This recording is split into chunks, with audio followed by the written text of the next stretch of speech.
Welcome to the 2018 annual meeting of the Brainerd Lakes Area Economic Development Corporation. As the newly elected president, it's a privilege to thank you for joining us today. We're excited about today's program, which features Joe Mann, the Regional Outreach Director of the Federal Reserve Board of Minneapolis. Economic development requires partnerships with many organizations and entities, each with a unique mission and role. And I want to recognize the various groups that support BLAEDC, many of which are represented here today. First, I'd like to thank our members and their guests for your support of BLAEDC. Your ongoing commitment ensures that we have the resources necessary to promote the growth and prosperity of the Brainerd Lakes area. Next, I'd like to recognize community dignitaries who have joined us today. Will all elected officials in attendance please stand and be recognized?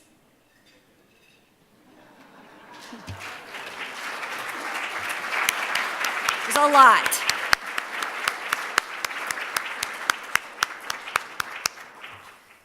I would also like to recognize and thank all representatives from our many economic development partners, including Creedy, Crow Wing County HRA, the cities of Baxter, Brainerd, Pequot Lakes, Cross Lake, Jenkins, and Nisswa and Breezy Point. We appreciate your continued financial support as a critical component of the region's ongoing economic development efforts. Next, I'd like to recognize BLAEDC's Board of Directors, which each of the members of the board rise as I say your name. Carlo Gorgas, outgoing board president. Tom Hagelin, vice president. Bill Potvin, secretary treasurer. Paul Means. Kevin Close. Scott Keel. Did Scott make it? He was on a plane, I think. No, maybe not. Mike Larson. And Pam O'Rourke. Please give them a round of applause for their commitment.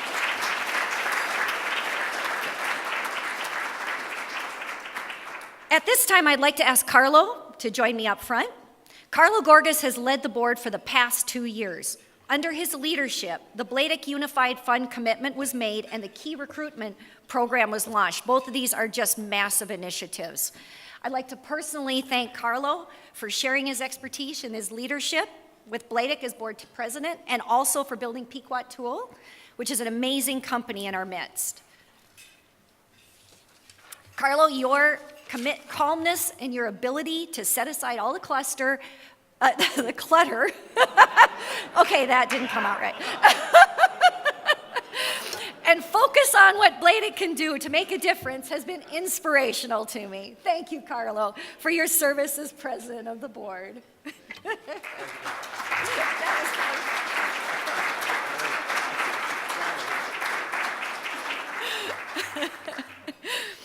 Our emeritus board members have dedicated countless hours and resources to the economic development of our area. Will the emeritus board members of BLAEDC in attendance please stand and be recognized? We should have a few here. There we go.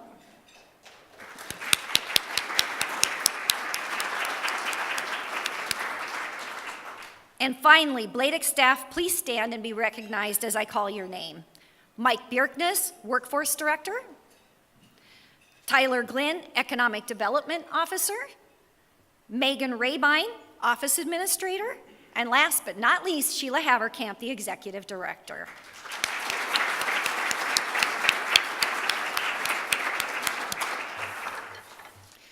I'm the CEO and co-owner of Savantis Technologies, a cloud services provider based in Baxter.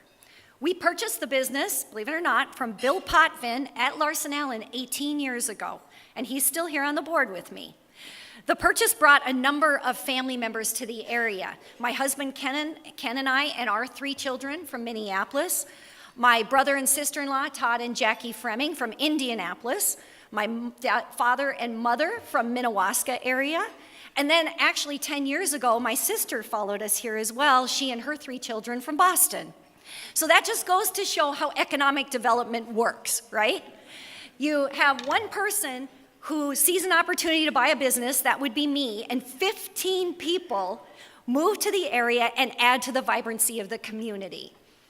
So Actually, the other thing I guess I can think of is tax base too, especially when you consider all the commercial properties involved in it. So, during the last 18 years, our company has evolved from a small retail computer company to the largest Microsoft Dynamics GP multi-tenant hosting provider in the Microsoft Cloud. Okay, that's a lot of words. We basically do accounting systems in the Microsoft Cloud. BLAEDC has helped finance the growth of our business, and the great fiber technology that CTC built many years ago has enabled us to run an international business from the comfort and beauty of the Brainerd Lakes area. Our clients now span from Europe through the East Coast, New York, New Jersey, Boston, through Texas, and then to the West Coast in California. Our staff is comprised mostly of millennials, highly motivated professionals with degrees ranging from German to history to political science, psychology, philosophy, computer science, and of course, accounting. And of course, I should put a plug in here, I'm always looking to recruit. So if anybody has children, grandchildren, that are looking, here we are. Prior to moving to the Brainerd Lakes area, my husband and I lived in the South and the East Coast. We lived in Texas, Mississippi, Washington, D.C., and eventually Minneapolis. I've enjoyed every place I've lived, but I'm thankful every day that I get to live here in God's country. I cannot think of anywhere else I would rather be. The BLAEDC founders showed great foresight when they laid out their vision for our community. 30 years later, BLAEDC continues to change and grow as the economic landscape of the community evolves. In the last year alone, BLAEDC Unified Fund has pooled the resources of nearly a dozen utilities and government entities to streamline access to financing for local businesses. The Key Recruitment Program continues to bring desperately needed skilled professionals to the area in the high-tech, manufacturing, engineering, and management areas. And the newly created River to Rail initiative, spearheaded by Bruce Buxton, which you'll learn more about today, offers an exciting vision of what Brainerd could be. I'm excited to begin this journey with BLAEDC. The economy is good, businesses are growing, and an incredible number of opportunities lie before us. Let's lay the groundwork for another great 30 years in God's country. We're ready? Let's grow.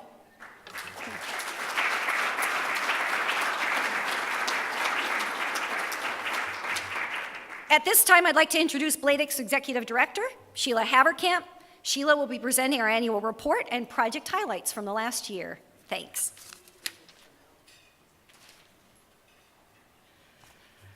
So wow, what a year.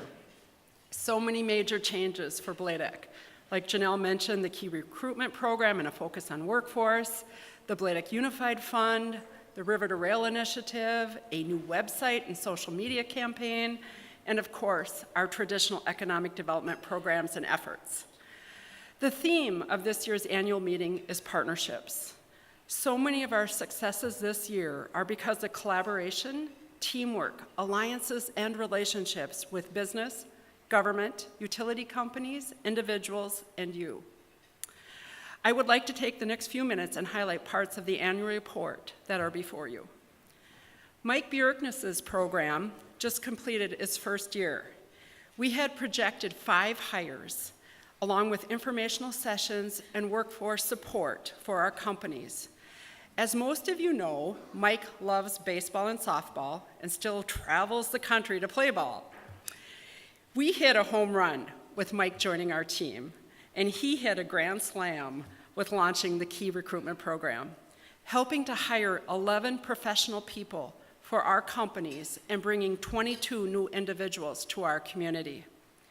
He also supported spousal placements and has several resumes from talented individuals that would like to find opportunities in our community.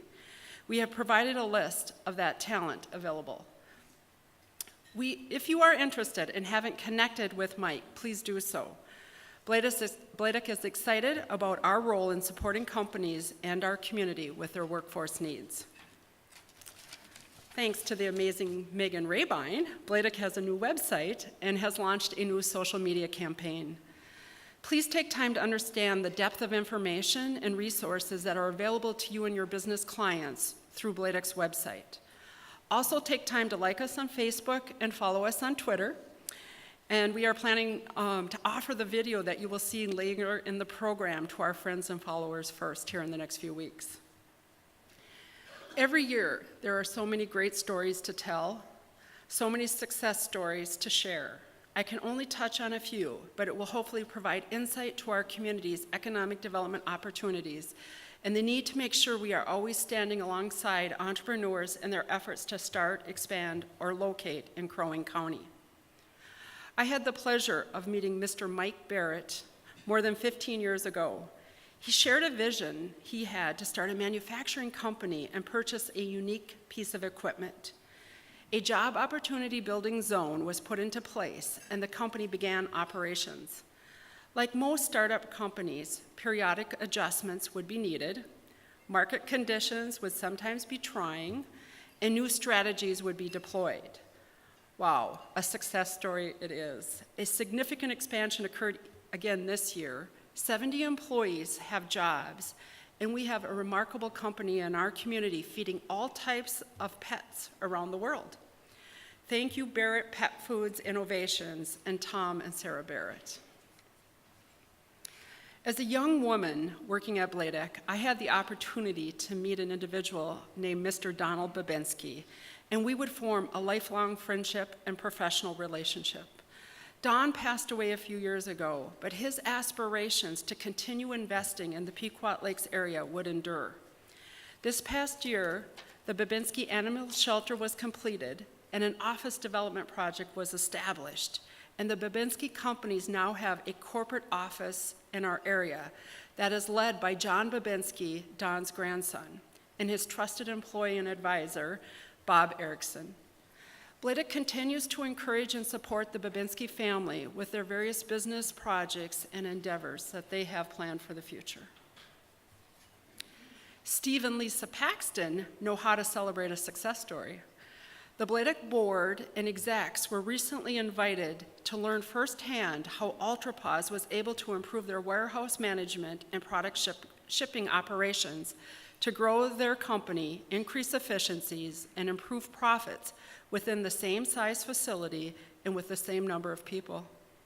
A small group of BLAEDC execs, a SBDC consultant, and an individual were teamed together to share their insights, ideas, and expertise to support the project. UltraPause continues to grow worldwide, and we are fortunate to have them in our community. And I was gonna do a cheer to Lisa, but I so far don't see her, even though she was gonna be here. The railroad history in Brainerd is fascinating, and we are fortunate to have some of their operations still in our midst, as well as buildings and sites that have been vacated. The Northern Pacific Center is the most interesting, and we have a team dedicated to the renovation of this 40-acre site.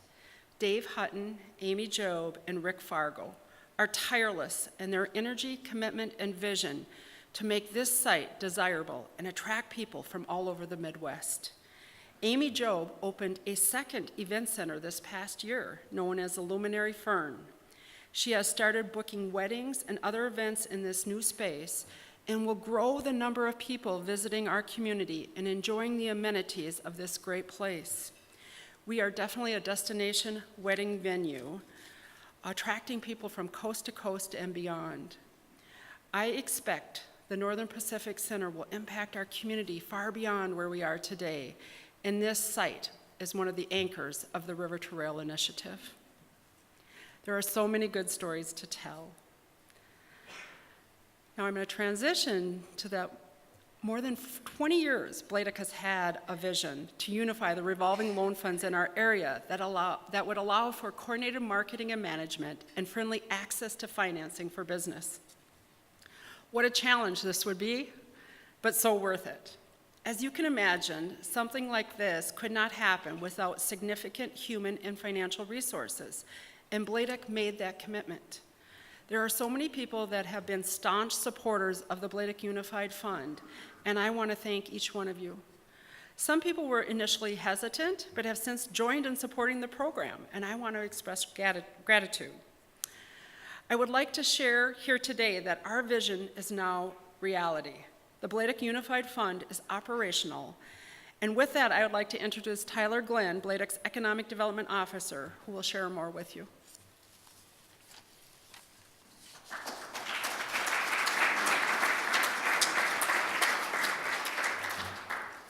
Thanks, Sheila. And thank you all for coming today. Try not to drift off. They had turkey, we had some mashed potatoes. It's nice and warm in here. I cautioned Mike over here not to fall asleep while I was talking. Good afternoon. My name is Tyler Glenn, and I am the Economic Development Officer for BLAEDC. As the newest member of the BLAEDC team, it is my pleasure to take a few minutes today to discuss the BLAEDC's newest program, the Unified Fund. I understand that this is also my initiation to the team, because Mike, I think last year, his first year, had to give a talk as well. So, here we go. The journey began with Sheila and the BLAEDC board holding stakeholder meetings to introduce this program to the community leaders and gather feedback. Recently, a mayor of a community in Crow Wing County informed Sheila and I of a statement that he made after the first stakeholder meeting. He said, "Sheila, if you pull this off, you should consider this the greatest achievement in BLAEDC history." We've had to obtain legal documents, receive direction and approval from the state's Economic Development Office, and then move to the entities that controlled federal, state, and local funds. Now, I arrived relatively late to the buff party, so I was unaware with what all the fuss was about. Seemed pretty easy. Send a few legal documents, hold some public hearings, get a couple of signatures, and transfer funds. Right? Seems pretty easy. I was extremely naive, because this is not an easy process. The BLAEDC Unified Fund concept came out of BLAEDC's leadership discussions that focused on some of the difficulties that new and existing businesses had when it came to financing. This is in line with BLAEDC's mission: expanding business, building community, and growing jobs in Crow Wing County. As most of you in this room understand, as you have watched this process come to fruition, it has taken almost 2 years to get us to where we are today. So where are we today? BLAEDC has secured more than $2.5 million in available funds to date between direct and partner contributions. With that, I would like to take a moment and thank all of the groups that placed their trust in this process to make it a reality. Our partner organizations, CTC and Crow Wing Power, Crow Wing County HRA, the cities of Baxter, Brainerd, Cross Lake, and soon to be Deerwood. The primary purpose of the BLAEDC Unified Fund is to offer economic development financing to businesses to enhance the economic base and vitality of the greater Brainerd Lakes region. The BLAEDC Board of Directors is the governing entity of this BUF program. It has the oversight of the program development, operating guidelines and procedures, loan policies, committee structure, fund management, contractual agreements, insurance and accounting requirements, reporting, compliance with original funding sources, and all aspects of this program. The BUF Board's responsibilities include implementing and operating guidelines, procedures, and loan policies, periodically reviewing the operating guidelines, procedures, and loan policies, and approving necessary changes. We hold 2 standing meetings per year, and then we hold meetings as needed to review and approve loan applications. We created a streamlined application and a working relationship with the Initiative Foundation to handle the underwriting of new loans. BLAEDC staff and staff at the Initiative Foundation vet the projects, gather all pertinent information. We also work with our local lenders who are assisting business owners in their search for gap financing. We also must have to have a working knowledge of the restrictions and requirements that all of these funds possess, which for some of us, just looking at one of the buckets of funds, there are 89 pages of restrictions that are involved with that. That is one of the multiple funds that we have. They all have a lot of restrictions. So even though we have simplified the access for business, it by no means is a simple process, but it is a necessary one. Loan decisions are not made by myself or any other BLAEDC staff. They are made by the assigned individuals that make up the loan board.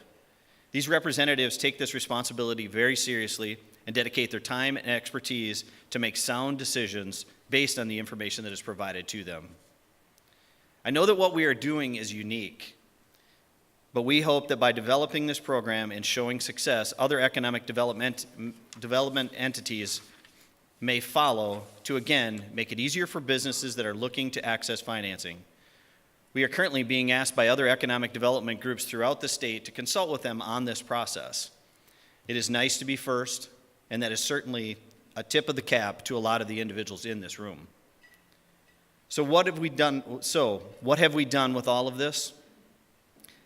To date, we have processed 2 loans, and we have a pipeline of new and exciting projects that are being considered for funding and are all at various stages. So more to follow with that, and certainly more work for us and the board.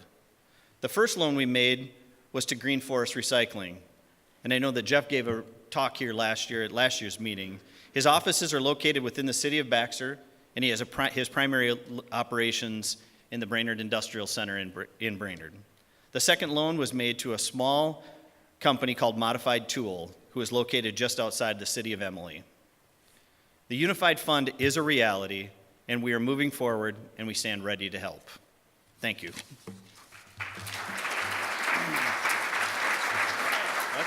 job. So we're fortunate to have Tyler on our team and look forward to many great projects into the future.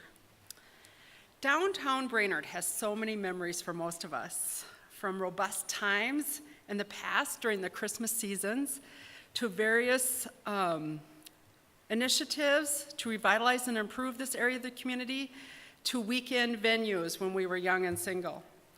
With challenges comes opportunities, and we continue to embark on the revitalization of this historic part of our community together.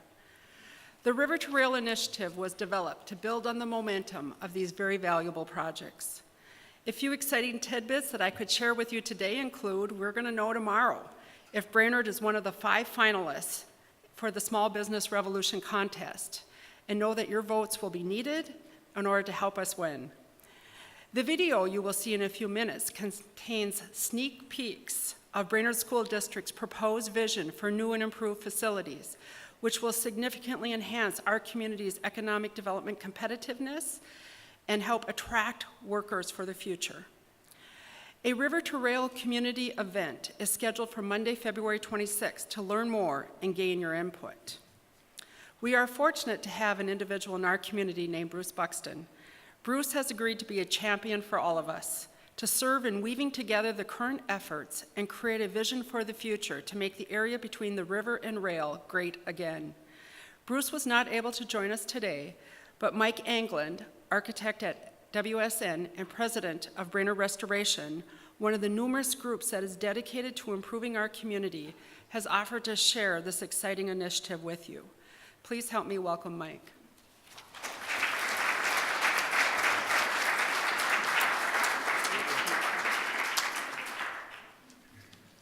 Thank you, Sheila, and thank you all for allowing me the opportunity to present the next chapter of the River Rail Initiative to you all today.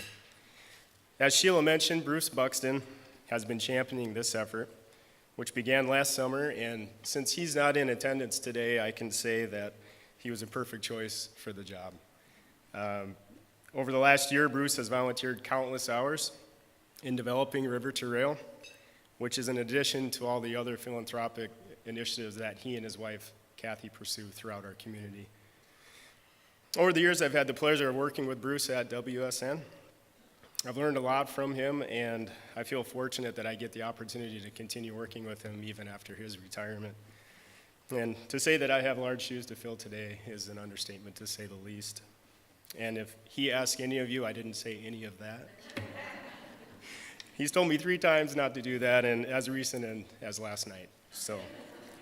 But I didn't listen to everything he told me to do at WSN either, so I don't know. Maybe it's not a big deal, I guess. But as a resident of Brainerd, local business owner, and member of Brainerd Restoration, the revitalization of Brainerd is very important to me. Although I'm not from Brainerd originally, I am from a small town that had a very vibrant downtown, and it still does to this day. Downtowns, in my opinion, reflect the history, the culture, and it also reflects the livelihood of that community. Brainerd has a unique history, it has a unique culture, and it's now experiencing a renewed energy towards its downtown that has created a new momentum. This renewed interest can be found through private development, entrepreneurs, local government, numerous organizations, and nonprofits that share similar ambitions and vision for the revitalization of Brainerd. River to Rail was created to provide a platform for sharing this vision, highlight current pursuits, provide a visual for what could be, and champion these efforts. And I thank and I applaud BLAEDC for taking this initiative on, so thank you. And as is the case with all BLAEDC's initiatives, River to Rail is about collaboration. Last summer, BLAEDC reached out to our local government leaders, local organizations, property owners, business owners, and members of the community to gather as much information as they possibly could about the revitalization of Brainerd. This was such a key component to this process because BLAEDC wants everybody to know that this initiative did not consist of their ideas alone. Rather, it was a collection of ideas that represent all stakeholders. As a result of this effort, an overall master plan, renderings, images, and other information were combined into a presentation that was unveiled at a City of Brainerd City Council meeting in late August. Soon after the Brainerd City Council meeting, the Brainerd HRA sponsored a tour for all invested stakeholders of revitalized downtowns throughout the region. There was a River to Rail follow-up meeting with interested members of the community to discuss opportunities. And another meeting, as Sheila mentioned, is set for Monday, February 26th, and I encourage all of you to attend that. That's at the Northern Pacific Center. And this will allow all current organizations, community members to come together and share their current projects or their visions for Brainerd. And also as a result of the River to Rail unveiling, Brainerd Restoration is currently fundraising and working with the American Legion to install a mural on the east side of their building. And this was one of the initiatives, one of the images that was displayed during the first chapter of the River to Rail. This is to honor the military and then also to visually enhance downtown. So it's working. Providing a platform for sharing a common vision was a primary goal for the River to Rail initiative. It's working. It's working very well. And at this time, I'd like to highlight some of the many success stories of the area between the river and rail and add some detail to what we're referring to when we say momentum. In 2016 and 17, the Brainerd HRA, Jennifer Bergman, along with her team, secured $650,000 that was invested into the commercial and rental rehabilitation for downtown Brainerd. Some of you may have noticed the Blue Ox and its transformation into the Sage on Laurel, and that's Sarah Hayden Shaw's project. Ed Matson, the owner of the Last Turn, he also is rehabilitating the rental units and is expanding his business. Nick and Joe Phelps, the building located at 715 and Laurel Street, now houses the Crossing Arts Alliance, Lakes Music Festival, and a hair salon. Dave Perringer is currently underway rehabilitating the downtown mall. The Brainerd Lakes Chamber of Commerce just wrapped up the Destination Downtown contest last year that resulted in adding the Purple Fern as the winning contestant, and now they are the new member of the downtown Brainerd business community. Also, the Chamber has spearheaded the Small Business Revolution contest for Brainerd, and as Sheila mentioned, tomorrow morning we're going to find out we're in the top 5, so I know we're going to do it. Crow Wing County has recently reinvested into our historic buildings as well as our history, with the historic Crow Wing County Courthouse as well as the old jail building. That just shows their commitment to preserving the history of this great area. The City of Brainerd, Brainerd Restoration, Region 5 Crossing Arts Alliance, Five Wings Arts Council, and Sarah Hayden Shaw are currently embarking on crowdfunding projects for displaying public art in our downtown. The Mississippi Riverfront Committee, of course, is engaging the Mississippi River, and they have great plans for that. The National Joint Powers Alliance is considering Brainerd for a potential location for a regional children's museum. There are new businesses at the Northern Pacific Center, which include the NP Event Center, Roundhouse Brewery, and Luminary Fern.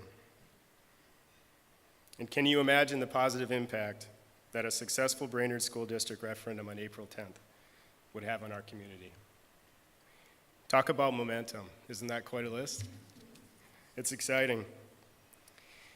The common question that has been asked about Brainerd, the area between the Mississippi River and the Northern Pacific Center, is what if? River to Rail is here to answer that question with another question, and that is, what next? And the next chapter of the River to Rail initiative is a video. And the video that you'll see today is a draft, however, it is nearing completion.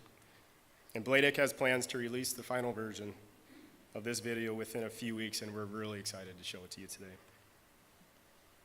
Prior to hitting the play button, I would like to acknowledge WSN employees, architect Ashley Martell, digital marketing manager Brady Busler, mechanical engineer Adam Seamers, and architectural intern Jake Scott.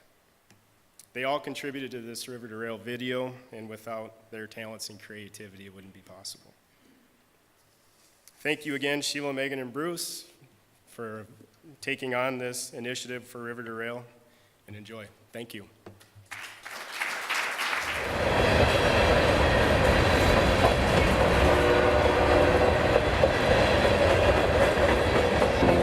Brainerd was established in 1871 when the Northern Pacific Railroad crossed the Mississippi River in central Minnesota. Since then, the city has gone through many changes over the years.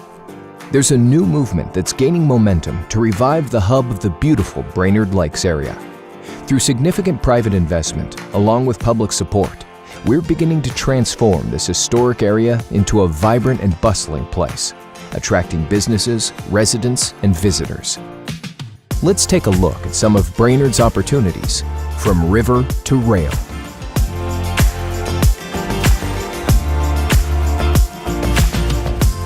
Brainerd has preserved the natural beauty along the river, but it's time to embrace this wonderful resource.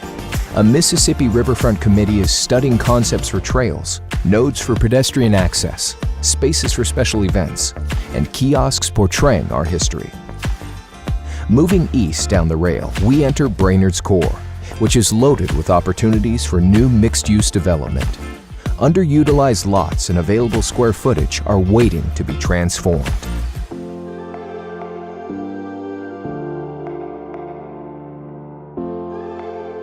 There's a need for quality housing within walking distance to employment, restaurants, activities, schools, and services.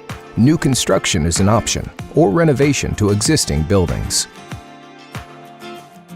Several major employers, such as Crow Wing County, Central Lakes College, and Essentia Health, bring thousands of people to Brainerd every day. Community facilities like the YMCA are a strong draw as well. Brainerd's renewal effort has already begun and is gaining momentum. A historic school building was recently transformed into the Franklin Arts Center, which provides space for area artists. The Destination Downtown Brainerd Business Challenge was an economic spark in 2017, and 3 businesses are planning to open or expand as a result of the contest. The Brainerd School District has proposed improvements to multiple facilities, as well as new construction, including an elementary school and performing arts center. Brainerd graduates approximately 500 students each year, and the district employs more than 900 total staff, making it a significant economic driver. A children's museum is another project that's gaining steam. This premier facility could attract people from the entire region and be a showcase for Brainerd. Developing a green space adjacent to the Children's Museum could be a way to remember the historic Depot Park that was once the entry point to the city. Another option for the Children's Museum could be to reuse one of the historic buildings at the Northern Pacific Center. There's been considerable effort in recent years to revive this important part of Brainerd's past. Roundhouse Brewery and the NP Event Space are some of the remarkable transformations that have already occurred. Connections to downtown and throughout Brainerd will need to be developed as more people are drawn to this destination. Concepts for new pedestrian trails and additional parking are being studied. Anything is possible, and it starts with you. Small additions and renovations, new construction, and even fresh coats of paint will make a difference. Let's work together to create something awesome. Are you ready to hop aboard this train? We're proud to call Brainerd home. Now, let's make it exceptional. From river to rail.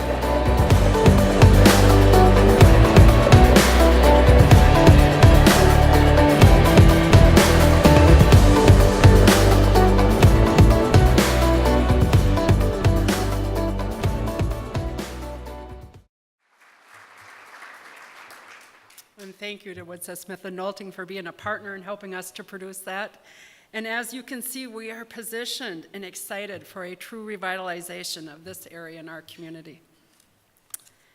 And now I have the pleasure of introducing Joe Mann, Regional Outreach Director for the Federal Reserve Bank of Minneapolis. Prior to his existing position, he served as a regional economist and as a staff writer and analyst for the Minneapolis Fed publications, the Region and Fed Gazette. Joe's primary responsibilities involve tracking several sectors in the 9th District economy, an area that covers Minnesota, North and South Dakota, Montana, and portions of Wisconsin and Michigan.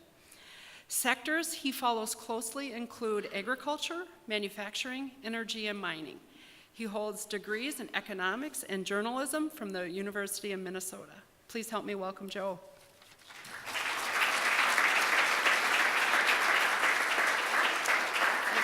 Thank you so much. Well, thank you for having me out to speak to the annual meeting of BLAEDC today. I'll be talking a little bit about the economic outlook in Minnesota for the next year and kind of where our state's economy is in sort of the business cycle and long-term growth. I think hopefully should be pretty interesting to those of you in the audience today. So I'm happy to share this information with you. A couple things, just in addition to welcoming you here, I have to give you credit for running an extremely tight meeting. A lot of times when I speak at a lot of events like this, and a lot of times when there's a lot of speakers, it tends to get off schedule, and they've left plenty of time for me to go off the rails and get off schedule, and or at least bore you to tears with a lot of charts. So I'm hoping to do that. And the other thing I would just want to say by way of thanks in the beginning.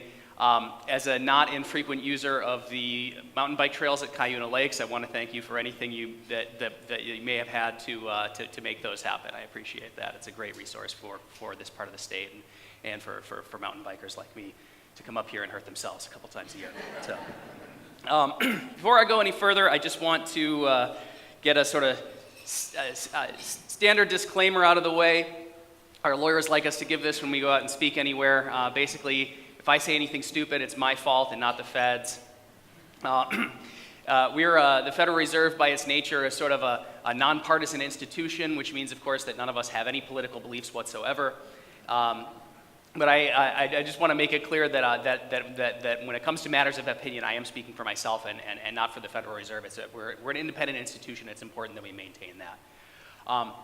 So I'll start by talking a little bit about the Fed, what we do, why there's a Federal Reserve Bank in Minneapolis, and then I'll get into some information about the short-term economic outlook for Minnesota. By short-term, I mean really through the next year.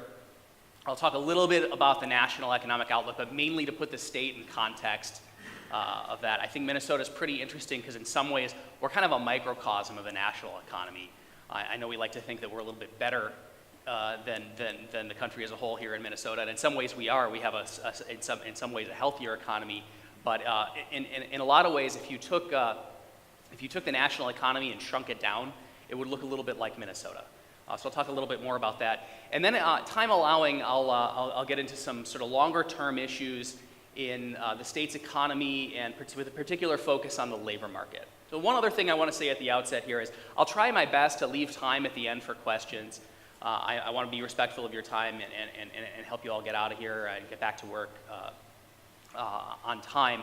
But please, I would welcome you to interrupt me at any point and ask questions. If I say something that you disagree with or doesn't make sense or you just think I'm wrong about, I'm happy to discuss those things and also happy to just answer general questions about the Fed. I know some of you might be reluctant to chime in and ask questions, but I'd much rather have this be a dialogue and not get through all of the charts on my slides than just yak at you for 45 minutes. So we'll talk a little bit background on the Federal Reserve. So we're America's central bank. If you remember your American history class, you might know that we're not actually we're actually the third attempt at a central bank for the United States. So Alexander Hamilton, shortly after the American Revolution and the Constitutional Convention, advocated for creating a Bank of the United States. That was used to consolidate, among other things, the war debts that the different states had, make sure that we got off on sound financial footing as a country. That bank had a 20-year charter. At the end of its 20-year charter, Alexander Hamilton wasn't around anymore. He got killed by Aaron Burr, and so he wasn't around to stump for the central bank. And so its charter expired. Not long after that, we got into another war, the War of 1812, and in order to help sort of foot the bill for that war, the government created another central bank, the creatively titled Second Bank of the United States. And that lasted for about, it also had a 20-year charter, but again, harkening back to history class, you might remember that Andrew Jackson rose to the presidency in part on a promise to abolish the Bank of the United States. He thought it was a tool of the moneyed interests to get undue control over the government and to use their financial power in their own interests and against the interests of farmers and small business people. And so Jackson came to power, abolished the central bank. So we had a period of about 80 years where the United States didn't have a central bank. I won't get into a long, boring lecture about American financial history, although I think it's a fascinating subject. I really mean that, though. That wasn't a joke. In the early 20th century, in the late 19th and early 20th century, we had a series of banking panics in the United States, and by default, the lender of last resort at that time was J.P. Morgan, the wealthiest, most powerful banker in New York. And Congress and even J.P. Morgan himself sort of decided this doesn't make any sense. We're a democratic country. This power should be handled in a more thoughtful way, in a way that's accountable to the public. So they created the Federal Reserve. All that is to explain a little bit about why the Fed was created. We were created primarily to serve as a lender of last resort in times of financial crisis. If this sounds familiar, it's because we just lived through a recent period like this, the financial crisis of 2007 through 2009. The Fed took extraordinary measures to respond to that, and that's really why we were created, was for those kinds of things. But because of the lessons of history, when the Fed was designed, they wanted to prevent too much power from being concentrated on Wall Street or in Washington. And so they created, what makes us the Federal Reserve is the system. They created a federal system where the U.S. was divided into 12 Federal Reserve districts, and each of those districts had its own reserve bank. And so the system is structured in a federal way, just like the U.S. is a federal government with 50 states.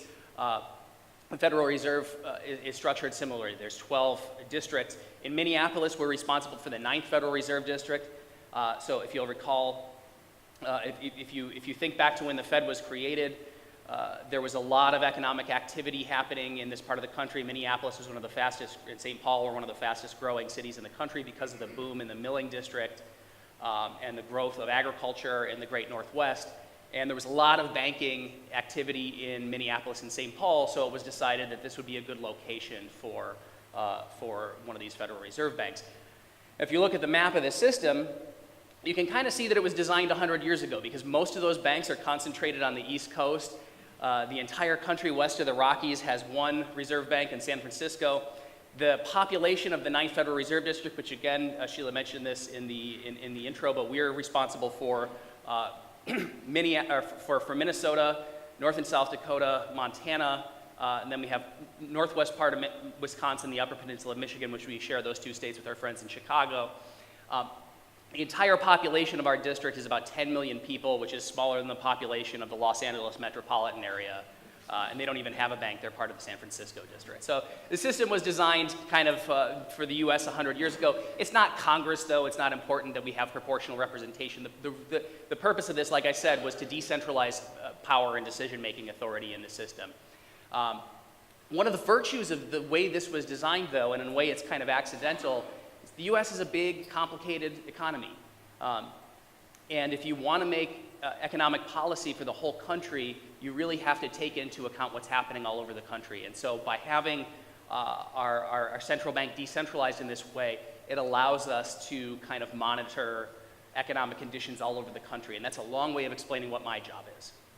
My job is to keep, along with my colleagues, is to keep our Reserve Bank president informed of what's happening in this part of the country. One of the things that the Fed is responsible for is monetary policy. That's what we're best known for when they talk about the Fed raising or lowering interest rates. That's the influence of the supply of money and credit so as to try and to keep the economy's wheels turning. That is set by a body called the Federal Open Market Committee. So I mentioned the 12 reserve banks. Their operations are overseen by the Board of Governors in Washington. You may have heard the news recently. We have a new chair of the Fed, Jerome Powell, formerly Janet Yellen, formerly Ben Bernanke, formerly Alan Greenspan. That position, sometimes colloquially called the chair of the Fed, is actually the chair of the Federal Reserve's Board of Governors. That's a body that oversees the operation of the system. 8 times a year at the board, the presidents of the 12 reserve banks travel to Washington and vote on a committee called the Federal Open Market Committee that sets monetary policy. So that's what we're best known for. In that meeting, each of the Reserve Bank presidents gives a summary of economic conditions in their part of the country, and that's all sort of a way of kind of making sure that that Main Street has a voice in this process, and that it's not just a bunch of bankers talking to themselves. In addition, just to kind of briefly describe a little bit more about what we do, we also regulate banks. So we're given this authority to lend to financial institutions in times of emergency. We're also supposed to try and make sure that they don't get into trouble. Now, we don't regulate all banks. Again, I'm not going to lecture you for an hour about bank regulation. That is a boring subject, by the way. No offense if there are any regulators in the room. So we're one of the agencies that regulates financial institutions, and we also are a bank.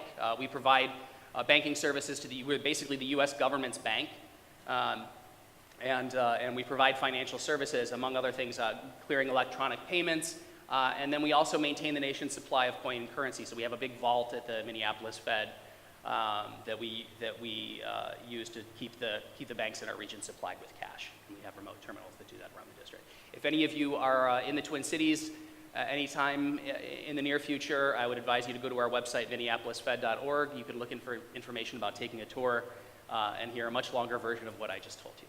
But you would get to see the vault and maybe get a bag of shredded cash too.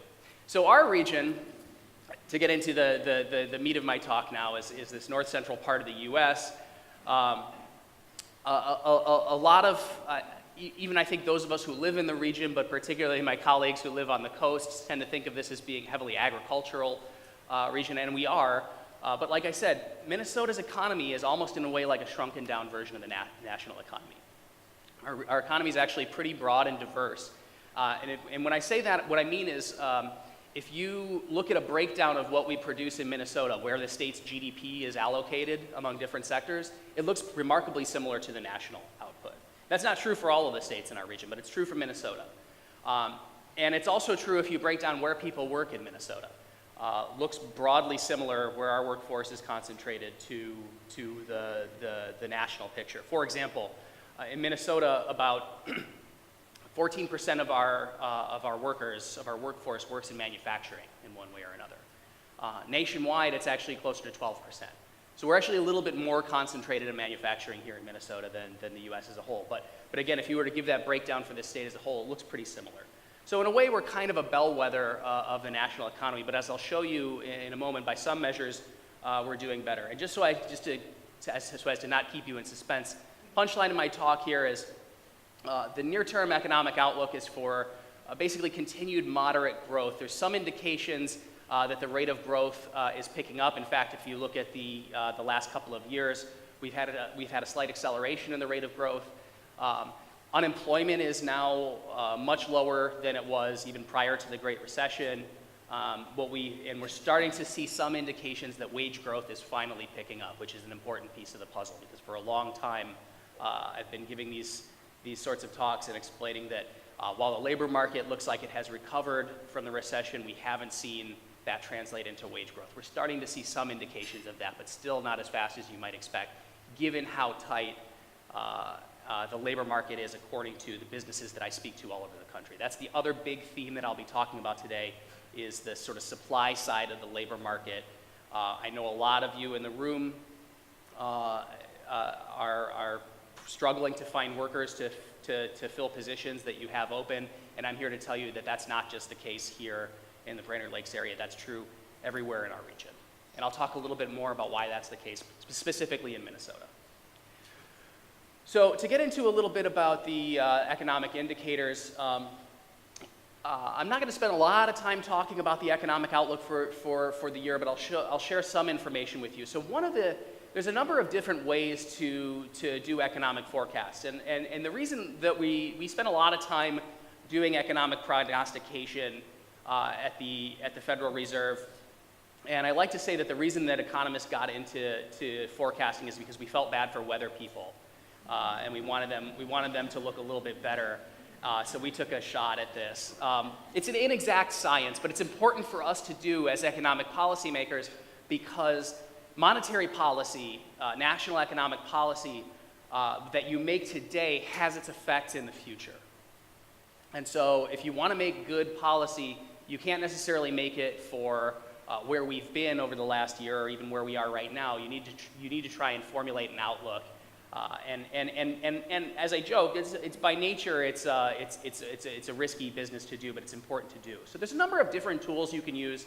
One of the nice developments in the last 20 years or so in financial markets is there are actually financial markets where people can sort of bet on forward-looking indicators of inflation and interest rates in the future, and that allows people to sort of aggregate people's information.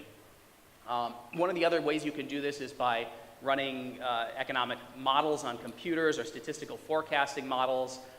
Those are pretty good when times are close to normal, but they're bad at seeing turning points in the economy.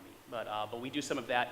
But another really good tool that we do at the Minneapolis Fed and around the Federal Reserve System is surveying businesses. People like yourselves who have a lot of knowledge of your own industry and your communities.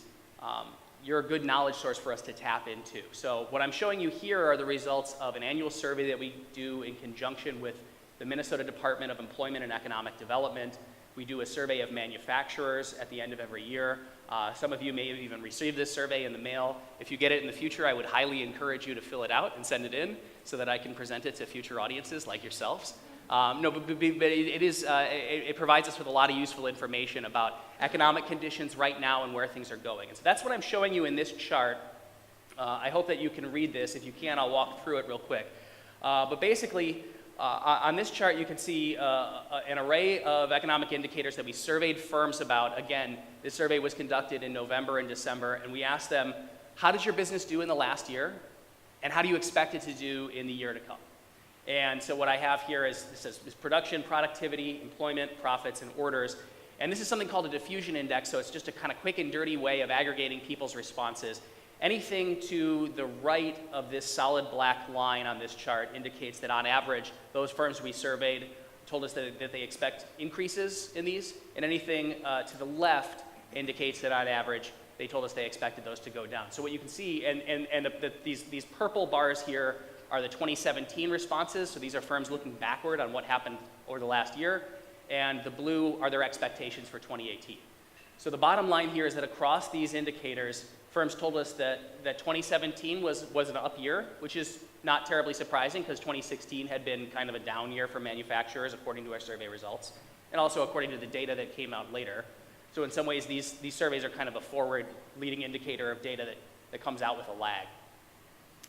And more importantly, their expectations for 2018 were even stronger. So they're really optimistic for the coming year, expecting an increase in orders, in demand, in production, and expecting an increase in employment. And I want to make an important point here because I'm going to be talking a lot about employment. When we ask them about employment on this chart, we're not asking them, do they expect employment in the state or the US to increase? We're asking them, are you planning on hiring people? So these are these firms' own decisions about their businesses that they're telling us about here. 2017 was roughly flat for profits. That's the only one of these indicators that was kind of flat to down.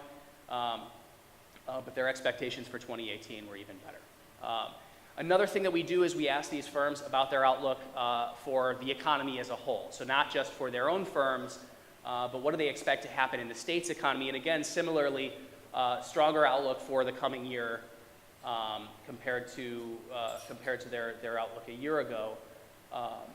Particularly an increased outlook for employment, and again at the state level, job growth, but also expecting faster overall economic growth, about level with last year in terms of their inflation expectations. That's something we pay a lot of attention to at the Fed. In making monetary policy, we're mandated by Congress, by an act of Congress, to make monetary policy in such a way as to try and promote maximum employment and price stability, so low inflation and low unemployment. And we refer to this sometimes as the dual mandate. We have sort of two jobs that we need to do. You can tell me whether you think we're doing a good job at those or not. At least according to the official data that are available, inflation has been relatively low over the last couple of years. In fact, lower than the Fed had declared its official target to be, although there's some indication that inflation is starting to pick up closer to our 2% medium-term target for inflation. Happy to answer more questions about that. But that's what we really keep in mind when we're making monetary policy, because that has a big influence on the inflation rate, overall growth in prices, and so we pay a lot of attention to expectations of increases in inflation. That's one of the things we ask about in all these surveys. Moving away real quick from the survey data that I'm sharing with you, and if you're interested in this, by the way, you can find a lot more on our website, minneapolisfed.org, and I'm happy to answer questions about it as well. This is actually an indication of not a Federal Reserve survey, but a private, this is kind of a survey of surveys, or not surveys, rather a survey of forecasts that's done by Blue Chip Economic Indicators. They're a publication that polls economic forecasters, mostly at Fortune 500 firms, and then also at some companies that kind of do economic forecasting as their line of work. But primarily, these are people at places like 3M and Ford, large investment banks, where they employ people to generate macroeconomic forecasts, and then they do a survey. In this case, this is an average of 50 forecasters. And the 2017 figures that I'm showing on you here are actually just what actually happened. Those aren't a forecast. But their outlook, if you just look at this chart for 2018 and 2019, the red is their outlook for the unemployment rate. They're expecting that to continue to come down in 2018 and 2019 to as low as, in some cases, some of the forecasters are calling for to move down to almost 3%. And they're expecting an acceleration in the next year in the rate of growth in the U.S. So GDP growth, that's GDP is the value of goods and services that we produce as a country. It's been growing pretty steadily until 2016, 2017. Over the course of the recovery from the Great Recession, had been growing pretty steadily in the 1 to 1.5% range, and we just saw the rate of growth accelerate a little bit over 2016 and 2017, and they're expecting it to increase a little bit more. So that's a little bit of the national economic picture. I talked a little bit about manufacturing because that's a really important segment of our economy in the state here. It's a bit of a forward-looking indicator, maybe. I'm going to talk a little bit about agriculture too, just because that's sort of the counter to this. I know that in the Brainerd Lakes area is not a really heavy concentration of agriculture, but it's pretty important to the state of Minnesota, as you know, as a whole. So one of the other surveys that we do is a quarterly survey of agricultural credit conditions in the 9th Federal Reserve District. And so broken down kind of for the district as a whole, agriculture is kind of on a different clock than the aggregate economy or the overall economy. It tends to be, and that's not necessarily the case. It kind of just sort of runs on its own clock. So a few years ago, say 2011, 2012, when we were still kind of climbing out of the depths of the Great Recession, I would have told you that the counter to this is agriculture, which was doing really well. Crop prices were really high. They were in boom times. And just as the national economy and the state economy started to pick up steam in our overall growth rate was when agriculture kind of turned a corner and started going down. And so the last few years in farming and livestock have been a little bit have been pretty weak. Crop prices have been hovering at or below their break-even points for a lot of producers. And so we ask these lenders that we survey, because they're a good source of information on what's happening in agriculture right now, what they see happening with incomes for their farm clients, and then also with their capital spending. And not surprisingly, they told us that in 2017, year-end 2017 compared to a year earlier, the majority of them told us that farm income had decreased, so 2/3 told us that it was down, and nearly the rest told us it was flat. Capital spending, that's farm machinery and equipment, even a higher percentage of them told us that it had decreased. And then we asked them about their outlook for the coming quarter, and again, not surprisingly, the majority of them expect those to decrease further or to stay flat. And so that's consistent with the current price environment in agriculture. And again, kind of the one sort of contrary note in the state's economy. One thing that we look at pretty closely, that we're paying a lot of attention to right now, we ask in these surveys about farmland prices. Farmland prices, for those of you who are unaware, had gone up quite a bit during that boom period in agriculture, starting in the mid-2000s. They really were growing quite a bit. And there was some concern about whether or not farmland prices were kind of in a bubble. I'm not going to tell you whether or not there is or was a bubble in farmland prices, but what I will tell you is they stopped really booming like they were, and we've seen some retreat in the price, the per acre price of farmland in the region. But I wouldn't say it looks anything like what people think of as a bubble bursting. But there has been some reduction in farmland prices, and that's what we're seeing from our ag lenders. Fourth quarter compared to a year earlier, we saw an almost 1% reduction in Minnesota farmland values, and that was coming off of a couple of years of declines in farmland values. So a slow decline in farmland prices. Another thing that we look at is rents, because that's kind of a better indication of what you can actually earn on an acre of farmland, and those were generally down as well, although there was an increase in North Dakota and sort of puzzling increase in Wisconsin. I'm not exactly sure what's going on there, but this is just one quarter of data. So that's to kind of walk you through a little bit of the state's economic picture. Again, what I want you to take away from this is just the indicators we have of the state's near-term economic outlook indicate perhaps a slight acceleration in the growth rate, but that's something that had been in the works already prior to this year.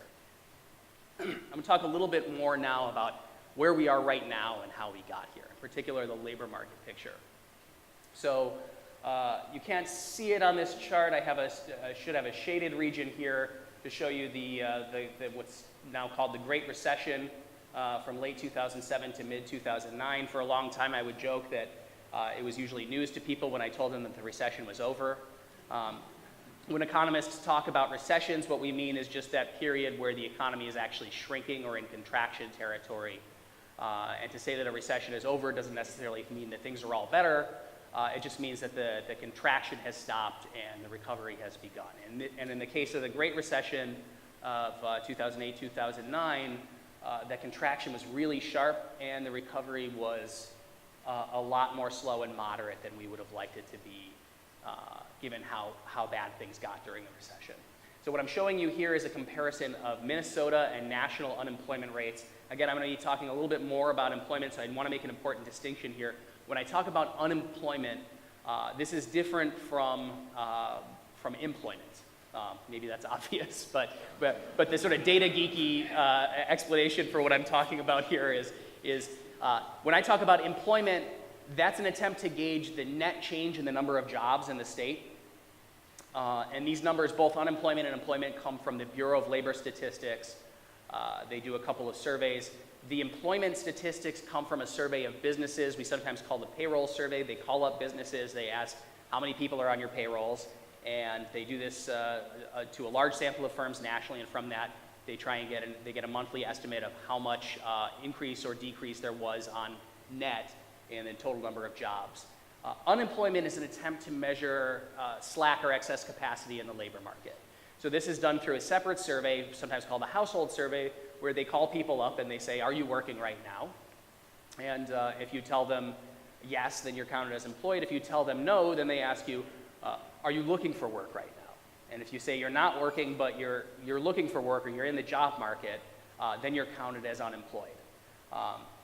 So importantly, the unemployment rate doesn't count people who are retired, people who are full-time students or stay-at-home parents, other people who are otherwise not in the job market. It's an attempt to measure how many people are out there looking for work and either just out of work right now, between jobs, how much sort of excess capacity there is in the labor market. Importantly, though, it also doesn't count people who've quit looking for work because they got discouraged. They've just given up looking for work because they've been unable to find a job. And I'm going to argue that that's a little bit, and we do have access to those statistics. It's just not reported in this headline unemployment number. That was a bigger story around this time when you started to see the recovery from the recession take hold. There were a lot of people who'd been out of work so long, they'd just given up working. What we've seen happen in the last few years, more often than not, more months where we've seen positive growth in jobs nationwide, but flat or even in some cases increasing rate of unemployment as more people who were sitting on the sidelines have come back into the labor market. So that's kind of sort of the next phase of recovery from the Great Recession that we've gotten through. It was more often the case, say back in 2010 here, where we were still recovering from this big run up in unemployment during the recession. It was more often the case that there were months where we saw unemployment come down even though there was kind of sort of tepid job growth. That's less often the case now. So I just want to make that distinction here because I'm going to be switching back and forth talking about employment and unemployment. But the bottom line from this chart that I want to show you is, first of all, Minnesota's unemployment rate is in the most recent data point a full percentage point lower than the U.S. unemployment rate.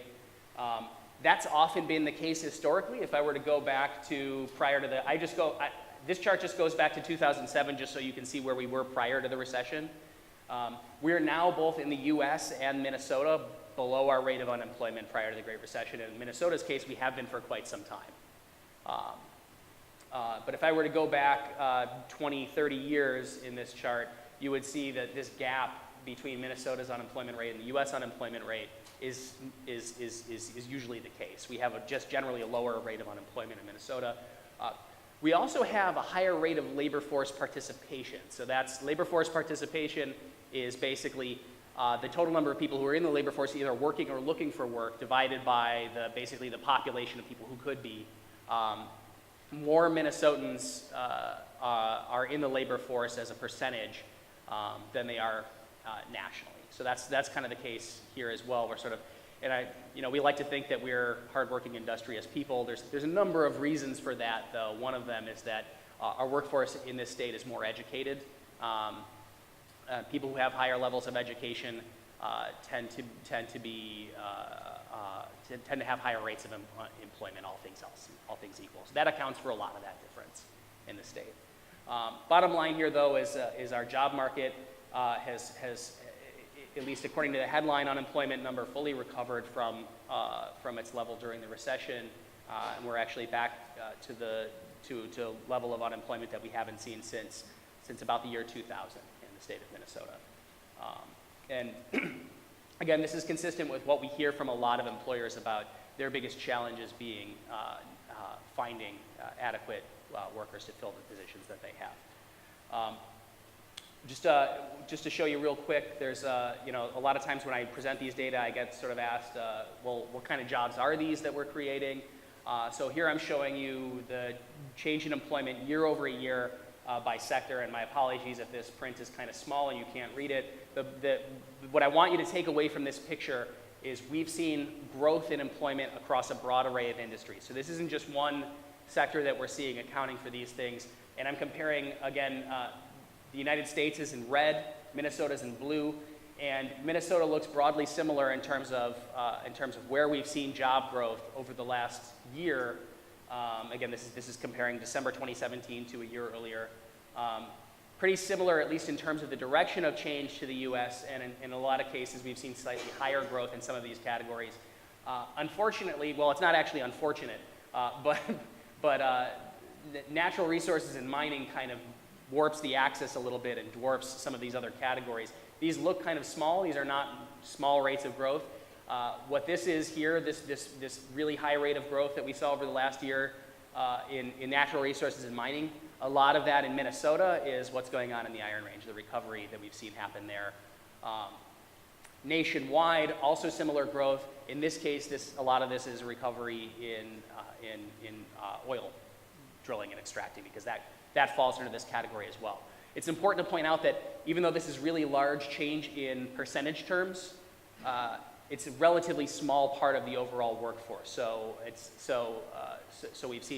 we saw a big decline. If I were to show you the same chart 2 years ago, you would see a big decline in natural resources and mining, again, in both at the US and in Minnesota. And again, if you're following what's going on in the Iron Range, that's not surprising. So small changes in numbers can add up to big changes in percentages.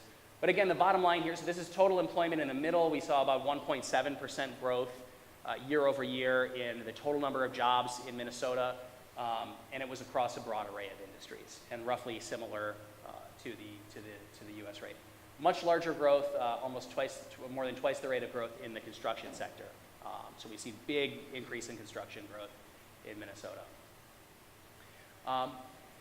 Flipping the picture to what we produce, this is a chart that shows you our state's GDP over time, comparing the U.S. and Minnesota. And I've indexed it to 2005 just so you can kind of see a rough picture of kind of where we are now relative to where we were prior to the Great Recession. We produce more in terms of output in the U.S. and in Minnesota than we have ever produced in the past. This is adjusted for inflation, by the way. This is real GDP. So adjusting for inflation, we're producing higher value of goods and services in the state and the country than we ever have before. And we're well above our pre-recession peak. So this value, this solid bar here, is where we were in 2005. You can see the recession here, this big drop in output relative to where we were, and that's basically the definition of recession. You can see that kind of slow recovery. But the point to take away here is we're well beyond recovery, and we've been in expansion phase for quite some time. We're now in the longest peacetime expansion in American history, or at least the American history for which we have data, which really just goes back to about the Great Depression, since we've been collecting GDP statistics. But that's the longest expansion since World War II. So this has been well underway for a long time. Interestingly, you can see even more marked trend in just manufacturing. So what I've done here is I've broken out that part of GDP that's accounted for just by manufacturing production. And what I want you to take away from this is we've seen even stronger growth in manufacturing. In particular, we've seen faster growth in manufacturing in Minnesota than we have for the U.S. as a whole. It tends to be concentrated in what we call durable goods here. So this is high-valued, capital-intensive goods. Durable means anything that lasts longer than a year. So appliances, electronics, cars, medical devices, hopefully last longer than a year if you've got a pacemaker. Non-durable has seen growth, but it's been a slower rate of growth, and this is consistent with what we're seeing from some of the bigger companies in Minnesota that are concentrated in this sector. If you think of companies like General Mills, 3M produce a lot of non-durable goods, and that's been kind of a weaker category. And so, but again, bottom line is Minnesota's seen stronger growth in manufacturing than the U.S. Just to compare the jobs picture, so I'm showing you employment again. It took a much longer time to recover from the recession than output. So our economy recovered from the hole that we dug ourselves into in 2008, 2009, in terms of what was produced. it took a lot longer to get to that pre-recession peak in employment. Again, both for the US, and here I actually have Minneapolis-St. Paul in green on this chart as well, but for the US and Minnesota, well above our previous pre-recession peak in employment, have been for some time. What's interesting though is over the last few years, Minnesota's been growing a little bit less than the US rate of unemployment, and a lot of our growth has been concentrated in Minneapolis-St. Paul. That's kind of what I want you to take away from this chart here. So big growth in employment. I'm just going to give you a quick comparison of sectors. So this is kind of interesting, just looking back 5 years to that chart I showed you of where people are working and what sectors. Again, pretty broad spectrum of growth comparing the most recent month that we have data for and 5 years earlier, December to December 2017 to 2012. Most of these sectors experienced pretty strongly positive job growth over this period, big increase in construction. But if you compare to where we were prior to the Great Recession, so this is a 10-year picture, it looks a little bit different. Minnesota, you can see that we're still below where we were for manufacturing employment prior to the Great Recession. That has not recovered from its pre-recession peak. A lot of sectors have, but you see a much less growth in construction. So there was obviously, the story of the Great Recession was there was a housing boom, commercial real estate boom, and then that went bust. So we saw a big reduction in construction employment, and though we've seen it grow pretty strongly over the last year compared to where things were prior to the Great Recession, it's roughly about flat. We've seen big growth in the healthcare sector. Again, not surprisingly, we know that's one of the drivers of our economy. I just want to leave you with a couple more things to just kind of tee up this issue that I know is important to a lot of employers in the room about the labor supply. So I've shown you some indications of where jobs have been created, that we've had positive job growth. This is a measure, and I apologize for the funky way that this is formatted here, but this goes back to about the year 2000. This is a measure of job vacancies, the number of open positions. This comes from the Minnesota Department of Employment and Economic Development. And you can see that we have more job openings in the state now than we have since the year 2000. Big increase over the last year in the number of job openings, and they're not just, and they're roughly about 2/3 of them in Minneapolis-St. Paul, compared to greater Minnesota. Interestingly, though, so we've seen pretty strong growth in manufacturing as well. One thing that was kind of surprising in the most recent data release, a big increase in part-time employment as well, and I think this is maybe kind of surprising in a way, because if I'd shown you this picture a year ago, this is just comparing full-time in blue, part-time in red. If I'd shown you this a year ago, I would have said to you, yeah, most of these are full-time jobs, so these aren't just people looking to have, kind of stopgap, fill some work. These are maybe good positions. But we've seen a bigger jump in part-time, and again, I think this is consistent with people trying to make do, given the extremely tight labor market. One other thing I want to show you real quick, a lot of these positions have been at the lower paying end of the spectrum. So a lot of them are kind of entry-level positions, and this is, again, kind of a newer trend. We were seeing bigger growth in terms of, a few years ago, we were seeing faster growth at higher paying jobs, and now we're seeing a lot more growth in the lower paying end of the spectrum. If I had more time, I would walk through a little bit more of the wage data that we have available to us. Like I said, the one thing I want you to take away from that is we've seen some acceleration in the growth of wages. Annual wage growth is still not back to where it was, both nationally or in Minnesota, prior to the recession, but it's picked up a little bit. And this is, again, kind of a puzzle for us, because we have indications that the job market is extremely tight, unemployment is low. Most of the businesses I speak to tell me they have trouble filling open positions, and so you naturally, as an economist, would say, well, have you increased wage offers? And if you look at the data, the wages have been pretty stubborn to increase. That hasn't really popped yet. We're starting to see some indications that that's changing. And I wanted to leave a little bit of time at the end for questions, so I'm going to skip through the rest of my slides, which are more kind of longer term structural issues in the labor market, and happy to talk about that, but I want to give you an opportunity to ask questions. I know I threw a lot at you really quickly. Yes, sir. So how much longer can we go without having another recession? That's anyone's guess, and thank you for asking that, because I have no idea. No. And I don't want to walk away giving the impression that I think I know everything, because I don't. So the question was, how much longer can we go before we have another recession? These things, the economy is not mechanistic in that way. We can't necessarily say, boy, just because we've now been growing longer than we have, really for any period on record, it must be time for a downturn. There's reasons to think that could be the case, but the business cycle doesn't really work that way. Like I said, if anything, there's indications that the rate of growth is maybe accelerating right now, slightly. It has been accelerating over the last couple of years. The other thing that kind of complicates that is, even if you think about it in more of a kind of cyclical, mechanistic terms, the fact that over this period of economic expansion, the average rate of growth has been kind of slower, leads you to think that maybe there's still some room to grow. And then again, I've presented sort of some statistics about the labor market. There's a lot of reason to believe, and again, particularly around the issue of wages, that there's more room for recovery in the labor market, because if it were closer to full employment, we would be seeing faster wage growth than we are. So. I just want to see if I need an umbrella. That's your own decision. I can't. I'm not here to give anyone advice. Yes, sir. When you were showing the manufacturing survey, it showed pretty much everything being up. Yep. Productivity, production, employment, et cetera. The one area that seemed disproportionately large was profit. I'm curious if that is operational margin or if that takes into consideration the tax reforms. It's what they tell us. So literally, this is a survey, and that's a very sophisticated question, and it's much less sophisticated than that. We just give them a survey and ask them, this list of things, did it go up, down, or was it unchanged? And one of them is profits, and so, yeah, your guess is as good as mine. It's whatever that person had in mind when they filled out that survey. So, yeah, I wish I could tell you more than that, but. Anybody in the room want to hazard a guess who maybe answered the survey? No.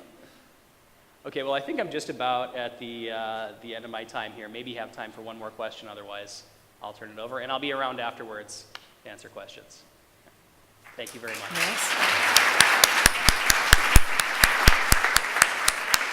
One last thing, I would be remiss if I didn't put my email up there. If anybody has any questions they didn't get to today and you'd like to know a little bit more, if you'd like any more of this data, please feel free to contact me. I'd be happy to, and I'd be happy to add you to one of our survey mailing lists as well.